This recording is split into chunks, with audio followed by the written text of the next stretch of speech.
noite a todos. Queremos saudar também aqueles que estão nos acompanhando pelo Facebook, dar a nossa boa noite a todos vocês e convidá-los para abrir a palavra de Deus na segunda carta de Paulo aos Coríntios, capítulo 1.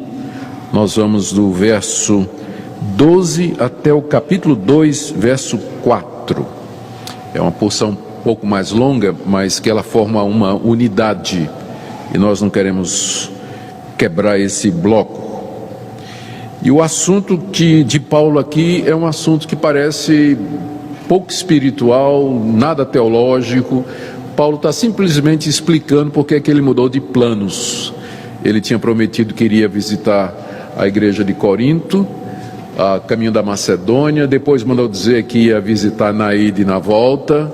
Aí foi uma vez, não foi a segunda, escreveu uma carta meio que pesada, e aí o pessoal da igreja estava achando que ele estava procedendo com leviandade, que tinha duas palavras e, enfim, Paulo escreve, o que nós vamos ler aqui é a defesa de Paulo, né, de que ele não agiu com leviandade, mas que ele tinha razões e propósitos quando ele acabou sem cumprir os planos que havia a princípio estabelecido.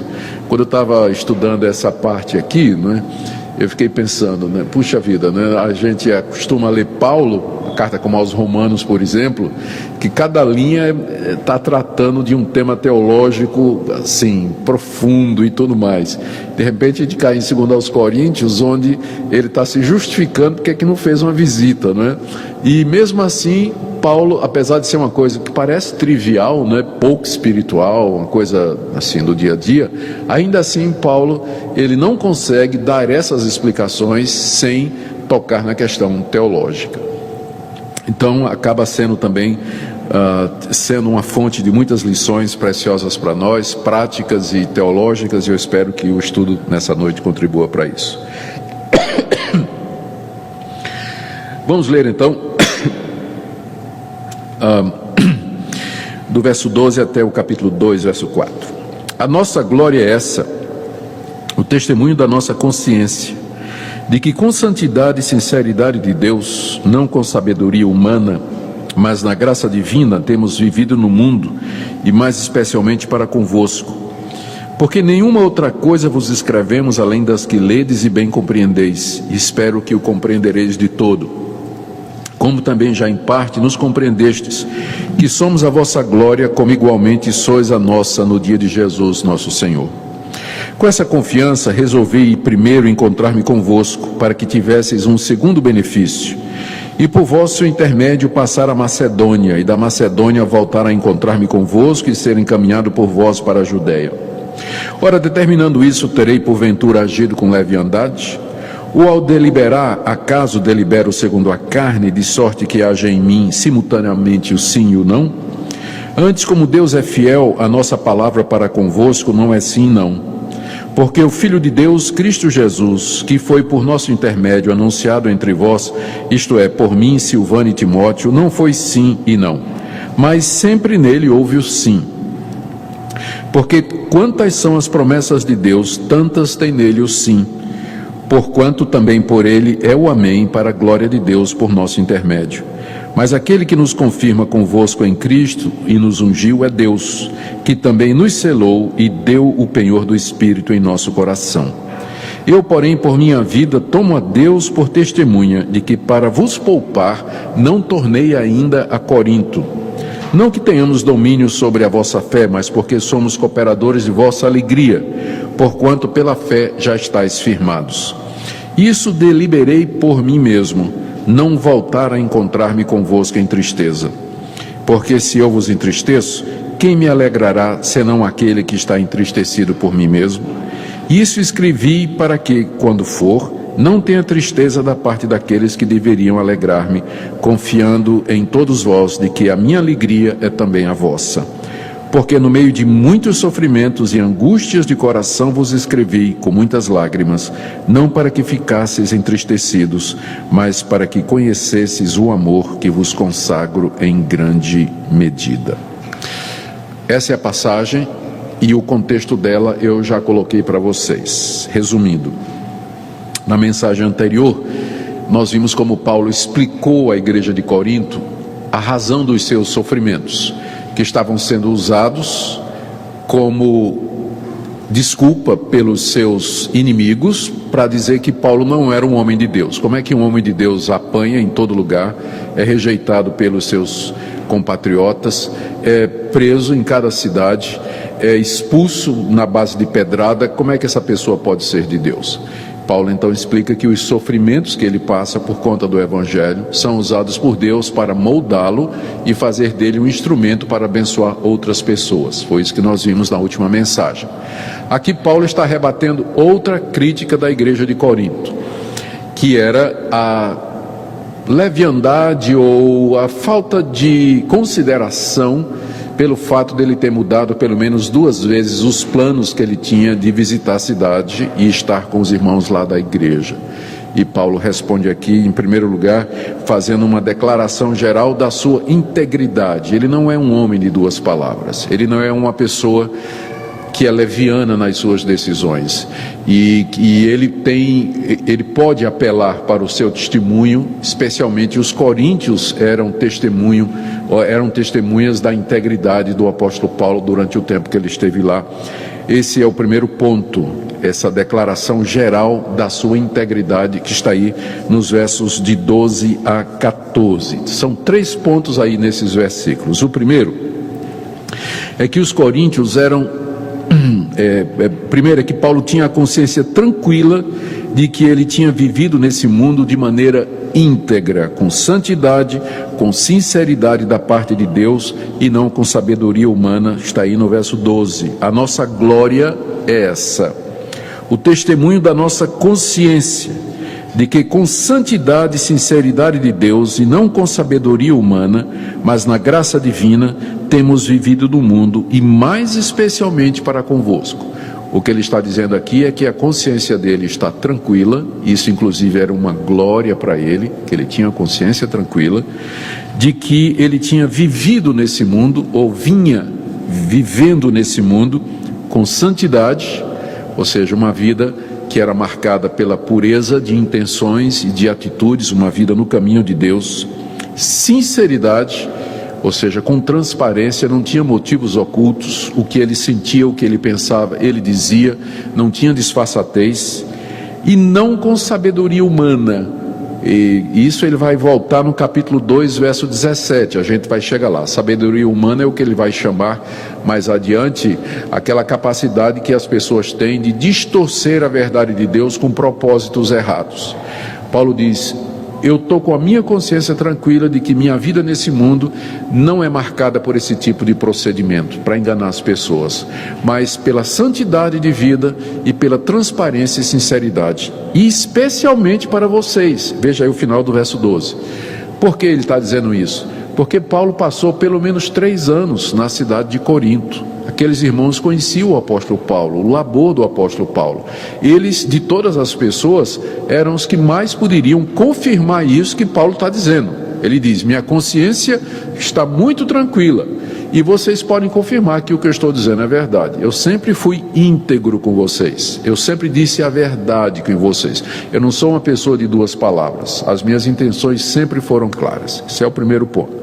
O segundo é que isso que Paulo era na sua maneira de viver, ele também era nas cartas que escrevia. Verso 13: porque nenhuma outra coisa vos escrevemos, além daquelas que ledes e bem compreendeis, e espero que o compreendereis de todo.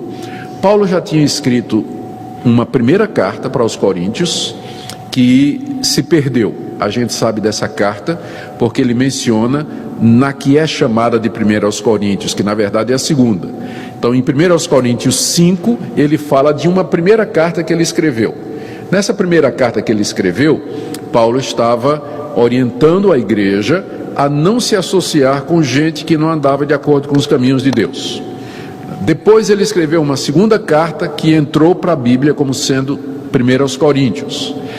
Depois, Paulo escreveu uma terceira carta, que ele vai mencionar aqui, que foi uma carta pesada, depois dessa visita que ele fez, que foi uma visita penosa, uma carta que trouxe consternação para Paulo escrever e também para os coríntios lerem, e finalmente ele vai escrever a quarta carta, que é essa que nós estamos estudando, que entrou com o nome de 2 aos Coríntios. Então, Paulo já, quando ele diz essas palavras aqui no verso 13, nenhuma outra coisa vos escrevemos, além das que ledes e bem compreendeis, já é a terceira correspondência que ele está mandando para a igreja de Corinto. E o que ele está dizendo é o seguinte: o que eu escrevo é o que eu quero dizer mesmo. Aqui, ó, nenhuma outra coisa escrevo além daquilo que vocês leem e compreendem. Ou seja, não tem segundas intenções, vocês não têm que ler nas entrelinhas. Eu não estou mandando recado com as minhas cartas. Aquilo que vocês leem é aquilo que eu estou querendo dizer. Tal como eu sou na minha vida, verso 12, não é? Eu também sou quando escrevo. Ou seja, completamente transparente, íntegro, verdadeiro, não mando recado, não estou escrevendo uma coisa e significando outra. E eu espero que vocês, quando leiam minhas cartas, vocês compreendam o que eu estou dizendo. Então esse é o segundo ponto de Paulo. Veja, ele está primeiro querendo provar ou demonstrar a integridade dele, que ele não é uma pessoa de duas palavras, ele não é falso com as pessoas, que ele é completamente transparente, que seus motivos são corretos. Ele apela para a consciência, para o testemunho dos coríntios, e agora diz: as minhas cartas é do mesmo jeito, o que você lê é o que eu penso. Eu não estou mandando o recado para vocês com as cartas que eu mando. E a terceira coisa, Paulo diz aí no verso 14, ele esperava que os coríntios reconhecessem isso, a integridade de Paulo na vida, no ministério e nas cartas, e que se gloriassem em Paulo. Gloriasse aqui é no bom sentido, né? Pudesse dizer assim: Deus, nós te agradecemos que o Senhor nos deu um missionário, nos deu um pastor como o apóstolo Paulo. Veja como é que Paulo argumenta no verso 14. Ele diz assim: como também já em parte nos compreendestes. Ele tinha dito no verso 13, espero que vocês compreendam as coisas que eu escrevo. Aqui no verso 14 ele diz, como também já em parte vocês me compreenderam, já entenderam como eu sou, que somos a vossa glória. Quando ele diz isso, né, que ele diz nós somos a vossa glória, ele está falando dele, né? Vocês já compreenderam que eu sou o motivo de glória para vocês. E em vez de vocês ficarem pensando outras coisas de mim, na realidade, vocês deveriam estar agradecendo a Deus, porque Deus deu a vocês a oportunidade de serem ministrados por mim. Paulo não está sendo nem um pouquinho vaidoso. A gente tem que lembrar que humildade não é você diminuir aquilo que você sabe que você é. Então, quando alguém chega, por exemplo, para você e diz assim, você é um excelente professor, e você sabe que você é, não é humildade você dizer assim, não, que nada, eu não sou nada disso. Não. Humildade não é você negar os seus dons, mas é você reconhecer os dons, mas saber que aquilo que você é, foi Deus que lhe deu. Então, é esse o caso de Paulo aqui, quando ele diz, eu sou a glória de vocês, ele não está sendo vaidoso, ele está sendo humilde. Ele sabe que ele é a glória dos coríntios, mas é somente pela graça e pela misericórdia de Deus. Então, da próxima vez que você receber um elogio, aceite, né? Se o elogio é verdadeiro, diga amém, obrigado, né? Mas só pela graça de Deus mesmo, né? Então, não é humildade você negar aquilo que o Espírito Santo tem feito na sua vida e tem capacitado a você. Então, por isso que Paulo diz aqui, vocês já compreenderam que eu sou a glória de vocês, quer dizer, o privilégio que vocês têm de me ter, né, como o pastor de vocês, o pregador de vocês e tudo mais. E aí ele diz, ó, no final do verso 14, como igualmente vocês são a minha glória no dia de Jesus Cristo nosso Senhor. Ou seja, lá no dia quando Cristo voltar, no dia do juízo, quando todos comparecerem diante do Senhor Jesus, então Paulo dizendo, eu vou me gloriar em vocês, e vou dizer, eu me alegro com essa igreja, eu agradeço a Ti, Senhor Jesus, por essa igreja, por esse povo, né, que eu tive o privilégio de ministrar, de ser instrumento para a salvação. Então, o que Paulo está dizendo é assim, da mesma forma que no dia do juízo eu vou me gloriar de vocês, vocês então se gloriam de mim. Por quê? porque eu nunca tratei vocês de maneira errada. Aí volta ao ponto. Vocês sabem, eu me portei de maneira santa, de maneira íntegra, não com sabedoria humana, da forma como eu vivia, eu também escrevo, compreendam isso, e naquele dia, o dia do juízo, eu vou me gloriar em vocês, e vocês se gloriam em mim. Ou seja, aqui nessa parte, Paulo faz essa declaração geral da integridade dele, né? Da sinceridade dos motivos dele. Infelizmente, às vezes é necessário a gente fazer isso, porque às vezes os motivos, as intenções e os atos, especialmente dos líderes, eles são questionados. Eles são questionados por pessoas que não sabem todos os fatos, que não conhecem todas as coisas e que muito menos não conhecem a mente e o coração.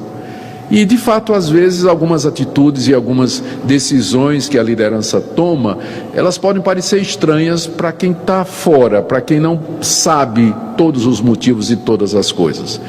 E por isso que às vezes é importante que o líder ou os líderes, eles venham à frente, como o Paulo está falando aqui, e ele se explique, né, e diga e manifeste a verdade para que as pessoas possam compreender. Algumas pessoas questionam, porque questionam mesmo, né, e está no direito de fazer isso. Em algumas há malícia, em outras não. Então, por amor daquelas que questionam sem malícia, a liderança deveria prestar contas das decisões e dos motivos pelos quais determinadas escolhas foram feitas que afetam a vida da igreja. Bom, na segunda parte do que eu li para vocês, aqui estamos na 2 aos Coríntios, capítulo 1, de 15 a 24, Paulo defende a sua integridade na mudança dos planos de viagem, que é a razão disso aqui. O ponto é que Paulo havia prometido na segunda carta, que é a primeira, que ele iria visitar os coríntios uma vez. Então veja aí comigo, é só voltar a página um pouquinho, 1 aos Coríntios, capítulo 16. Vou voltar uma ou duas páginas, você já está lá. 1 aos Coríntios, capítulo 16, verso 5. Paulo diz, ele tinha dito, irei ter convosco por ocasião da minha passagem pela Macedônia, porque devo percorrer a Macedônia. Lembrando que Corinto era a capital da província da Macedônia. Paulo tinha que passar por aquela região, ele disse, eu vou passar pela Macedônia, então eu vou pousar aí com vocês, na cidade de Corinto. E bem pode ser que convosco me demore, e minha visita não vai ser curta, ele está dizendo, né? Ou mesmo passe o inverno. Inverno era o quê? 3, 4 meses por aí? Talvez eu passe o inverno com vocês, para que me encaminheis nas viagens que eu tenho de fazer. Então ele diz, olha, meu plano é, eu vou para Macedônia, vou ficar aí com vocês uns 4 ou 5 meses, e depois vocês me encaminham nas viagens que eu tenho que fazer. Encaminhar seria apoiar financeiramente, em orações, moralmente, encorajar, não é, para que Paulo continuasse seu trabalho missionário. Verso 7, porque não quero agora ver-vos apenas de passagem, pois espero permanecer convosco algum tempo, se o Senhor permitir.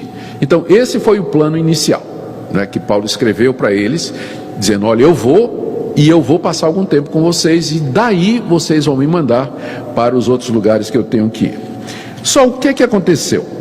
Confiado no amor dos coríntios e na estima que Paulo pensava que os coríntios, a igreja tinha por ele, ele mudou para fazer não uma visita, mas duas. O plano agora, depois de ter escrito isso, ele mandou dizer que na verdade ele ia passar por lá, ficar lá um tempo, ia mais para frente e na volta ia fazer outra visita. Ou seja, em vez de uma visita na ida, ele ia fazer duas visitas, uma na ida e depois outra na volta, que é o que ele diz aqui nos versos 15 e 16. Com essa confiança, agora estou em 2 Coríntios, vamos agora para 2 aos Coríntios, né? Capítulo 1, agora versos 15 e 16. Foi com essa confiança, a confiança é o que ele disse no verso anterior, né? De que ele é a glória dos coríntios, pelo menos ele pensava que era, né?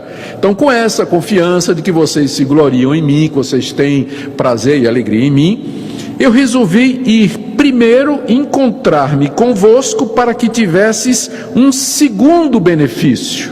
Ou seja, em vez de uma vez, Um segundo benefício: e por vosso intermédio passar a Macedônia, e da Macedônia voltar a encontrar-me convosco. Está vendo o plano aqui, como mudou? Não é? Eu primeiro vou para vocês, e depois na volta me encontro de novo com vocês, porque eu quero que vocês tenham dois benefícios.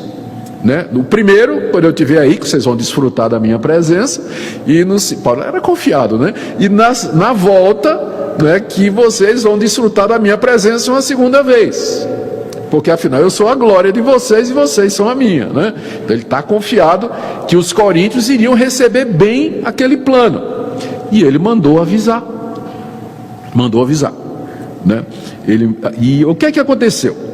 No final, ele acabou não voltando lá a segunda vez. O que é que aconteceu?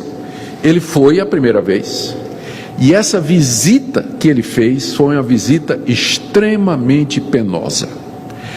Havia críticas na igreja, ele deve ter sido mal recebido, o ambiente deve ter ficado tenso, e aquele clima de bom relacionamento entre pastor e igreja foi por água abaixo. Os coríntios devem ter reclamado muito da primeira aos Coríntios, onde Paulo corrige uma série de coisas. A gente estudou primeiro aos Coríntios, né? Paulo corrige problemas doutrinários, problemas morais, problemas de relacionamento. Os coríntios parece que não receberam muito bem essa carta, e aproveitaram que Paulo estava lá e já foram dizendo assim: você pensa que é quem? Não é? Que manda uma carta daquela, corrigindo a gente, e a coisa ficou feia. O resultado é que a segunda visita não aconteceu. Paulo fez só a primeira, foi uma visita triste, e ele então resolveu não voltar lá. Em vez disso, ele mandou uma carta, e essa carta é uma carta pesada. Era uma carta em que Paulo toma uma postura de líder da igreja mesmo, como pai espiritual deles, e pegou pesado mesmo entre os coríntios. Veja o que diz o verso 17. As críticas, né? Ora, determinando isso, de que ele iria 2 vezes, terei porventura agido com leviandade? Ou ao deliberar, acaso delibero segundo a carne, de sorte que haja em mim simultaneamente o sim e o não? Porque essa era a crítica que ele estava recebendo a princípio, né? Que você disse que vinha uma vez, depois disse que vinha 2, depois acabou vindo uma só. Afinal, Paulo, né, que tipo de homem é você que faz planos, muda de planos, você não leva em consideração a gente? Você disse que vinha passar o inverno aqui, o irmão João já tinha preparado o apartamento, fulano de tal já tinha cevado um bezerro e tal, como é que é isso, né? Paulo pergunta então: será que eu agi com leviandade? Será que eu deliberei segundo a carne? Será que em mim há simultaneamente o sim e o não? Olha a defesa que ele faz a partir do verso 18. A defesa dele foi o seguinte: vocês se lembram o evangelho que eu prego? O evangelho que eu prego não é sim e não. Ele é, quando ele é sim, e quando ele é não, ele é não. Em outras palavras, uma pessoa que prega esse tipo de mensagem seria o tipo de pessoa que se comporta diferente? Esse é o argumento de Paulo. Ele apela para a sua pregação, dizendo aqui, ó, verso 18: antes, como Deus é fiel, a nossa palavra para convosco não é sim e não. Porque Deus é fiel, ou seja, quando Deus diz uma coisa, ele segue naquele rumo o tempo todo, ele não muda. Então esse é o Deus que eu prego. Verso 19: porque o Filho de Deus, Cristo Jesus, que foi por nosso intermédio anunciado entre vós, isto é, por mim, Silvano e Timóteo, que eram os 2 auxiliares que estavam com Paulo quando ele foi lá a primeira vez, Cristo não foi sim e não, mas sempre nele houve o sim. Então o evangelho que eu preguei para vocês, eu, Timóteo e Silas, foi o evangelho do Cristo, em quem sempre há o sim. Em Cristo não há sim e não ao mesmo tempo, mas o sim de Deus. Verso 20: porque quantas são as promessas de Deus, tantas tem nele o sim. porquanto também por ele é o amém para a glória de Deus por nosso intermédio. O que Paulo está dizendo é que o evangelho que ele pregou é de que todas as promessas de Deus têm o sim em Jesus Cristo. Tudo que Deus prometeu, ele cumpre por meio de Jesus Cristo. Em Cristo todas as promessas têm o amém de Deus. Amém quer dizer assim seja. Ora, se essa é a minha mensagem, se esse é o evangelho que eu preguei, vocês acham que eu me comporto de forma diferente, como se em mim estivesse o sim e o não ao mesmo tempo? Eu sou um homem de uma só palavra. Se eu mudei, é porque houve uma razão, houve um propósito. Não foi com leviandade que essas coisas aconteceram. Verso 21. Aquele que nos confirma convosco em Cristo e nos ungiu é Deus. Ou seja, esse Deus desse evangelho que eu prego é o mesmo Deus que, aí ele diz 4 coisas. É o Deus que me confirma com vocês, que me ungiu para pregar o evangelho para vocês. Verso 23, também nos selou com o Espírito Santo e nos deu o penhor do Espírito em nosso coração. Ou seja, esse Deus, cuja palavra é sempre sim, em Cristo Jesus, é o mesmo Deus que me separou, ungiu, confirmou e selou, para que eu fosse apóstolo de vocês, pregador entre vocês e ministro do evangelho entre vocês. Como é que em mim vai ter sim e não? Como é que eu sou um homem de 2 palavras? Porque a mensagem que eu prego é uma mensagem só. Eu não adulterei essa mensagem. Eu não agi com sabedoria humana. Ele vai voltar para isso no capítulo 2. Eu não torci o evangelho. Eu não manipulei o evangelho. Então sempre fui verdadeiro. Portanto, vocês deviam confiar que as minhas decisões, elas são decisões verdadeiras. E agora, a partir do verso 23, ele explica por que ele não foi a segunda vez. Primeiro ele preparou o terreno todo, né? Porque ele está achando que as suspeitas dos coríntios não são fundadas, porque eles tinham o exemplo da vida de Paulo. Você conheceu a pessoa, conviveu com a pessoa, sabe que a pessoa é íntegra, sempre agiu com verdade.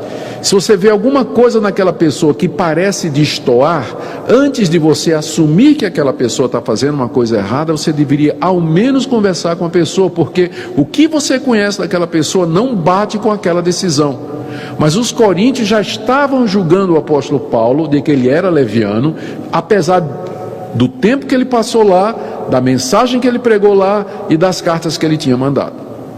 Então, por isso que Paulo primeiro, ele rebate os pressupostos, né? E aqui, finalmente, no verso 23 ao capítulo 2, verso 4, ele dá as 2 razões pelas quais ele não voltou a Corinto na segunda vez anunciada. A primeira razão é que ele queria poupar os coríntios de serem disciplinados por ele. Verso 23. Eu, porém, por minha vida, tomo a Deus por testemunha de que para vos poupar é que não voltei ainda a Corinto. Aquela segunda vez que ele disse que ia voltar e não voltou. Ele disse, eu só não voltei porque eu queria poupar vocês. O que é que Paulo quer dizer com isso? Ele era apóstolo de Jesus Cristo. Ele tinha autoridade da parte de Deus, não somente para pregar o evangelho e plantar igrejas, mas para entregar pessoas a Satanás, rebeldes, disciplinar pessoas. Um exemplo que ele tinha feito está lá em 1 Coríntios 5. Você quer voltar comigo aí? 1 Coríntios capítulo 5. Tinha um caso lá em Corinto de um membro da igreja que estava vivendo com a mulher do seu pai, vivendo com a madrasta, né, sexualmente, e a igreja de Corinto não tinha feito nada. Aí Paulo usou da autoridade dele, capítulo 5, verso 3 da primeira carta. Eu, na verdade, ainda que ausente em pessoa, mas presente em espírito, já sentenciei, como se estivesse presente, que o autor de tal infâmia seja, em nome do Senhor Jesus, reunidos vós e meu espírito com o poder de Jesus nosso Senhor, entregue a Satanás para a destruição da carne, a fim de que o espírito seja salvo no dia do Senhor Jesus. Tal era a autoridade do apóstolo Paulo. E ele sentiu que se ele fosse voltar para Corinto, depois daquela visita triste, ele ia ter que fazer a mesma coisa com a igreja. Disciplinar a igreja em massa. Entregar a Satanás, fazer coisas terríveis da parte de Deus contra a igreja. Mas ele não queria fazer isso, tal o amor que ele tinha por aquela igreja. E pensa numa igreja complicada, e parece que era que Paulo mais tinha paciência, era exatamente essa igreja de Corinto. Então ele diz: foi para poupar vocês que eu não fui a segunda vez. Aí ele acrescenta no verso 24: não que tenhamos domínio sobre a vossa fé, mas porque somos cooperadores de vossa alegria, porquanto pela fé já estáis firmados. Eu não queria ir aí, diz o apóstolo Paulo, e fazer o que eu acho que deveria ter feito, porque isso vai entristecer vocês, iria entristecer vocês muito.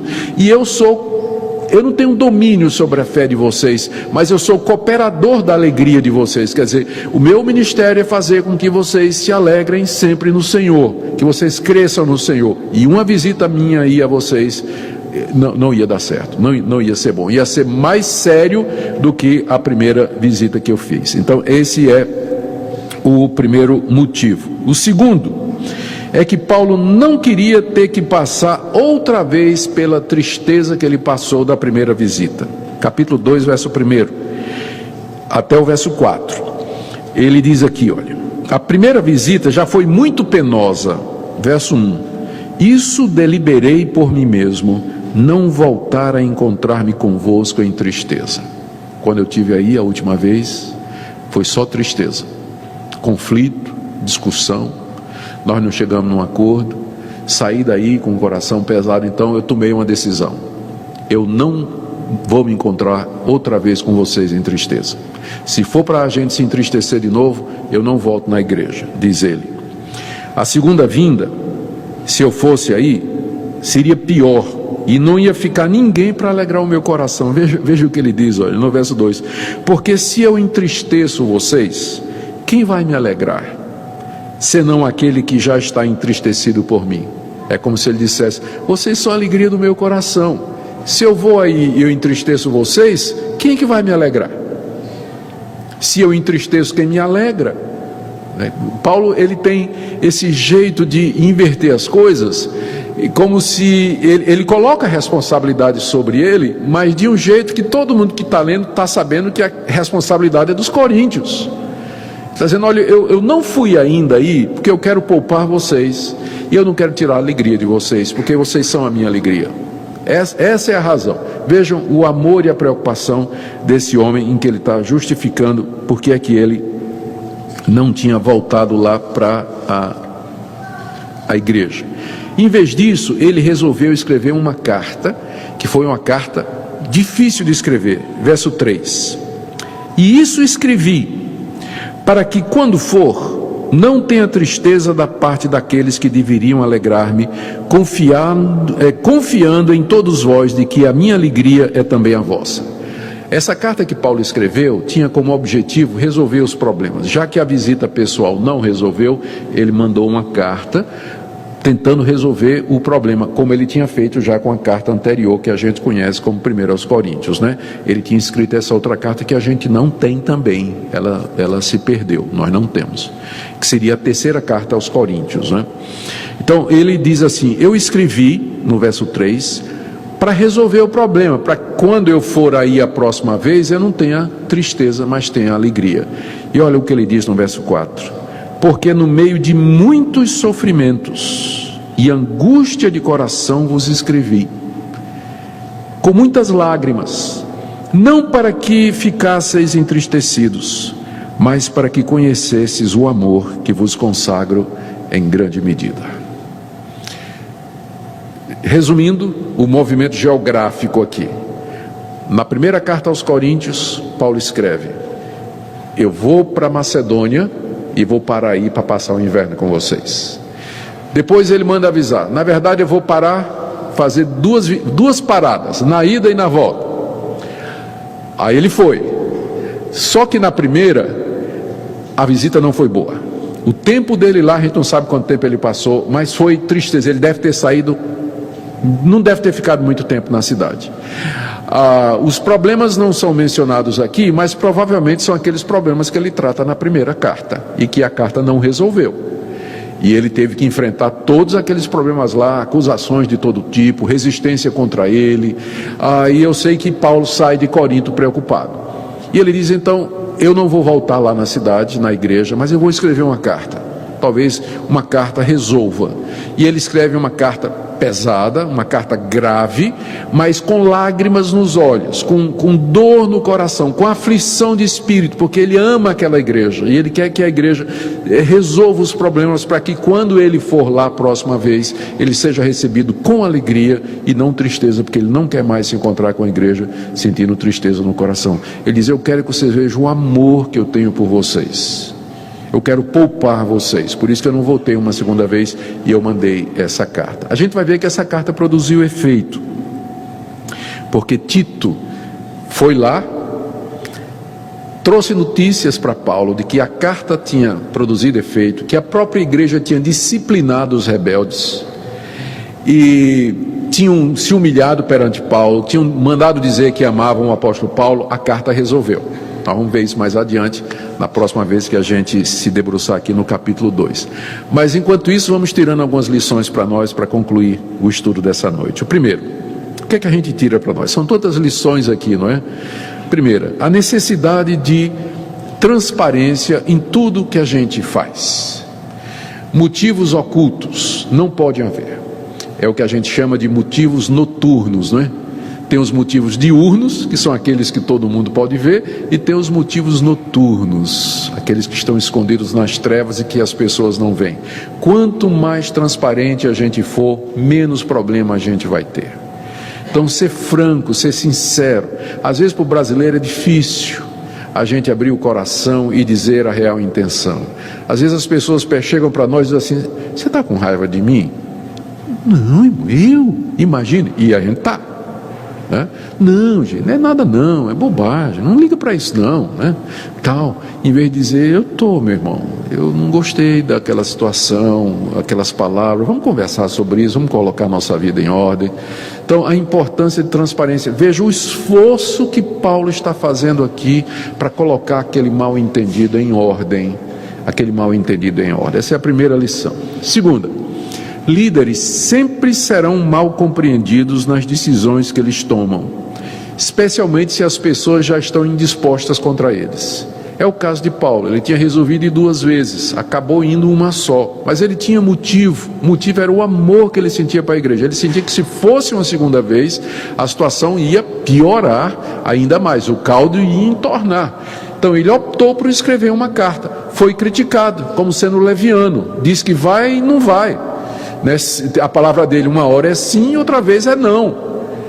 Então, líderes, eles sempre serão mal compreendidos, especialmente se já tiver uma indisposição da igreja com relação a eles, ou de um grupo da igreja com relação a eles.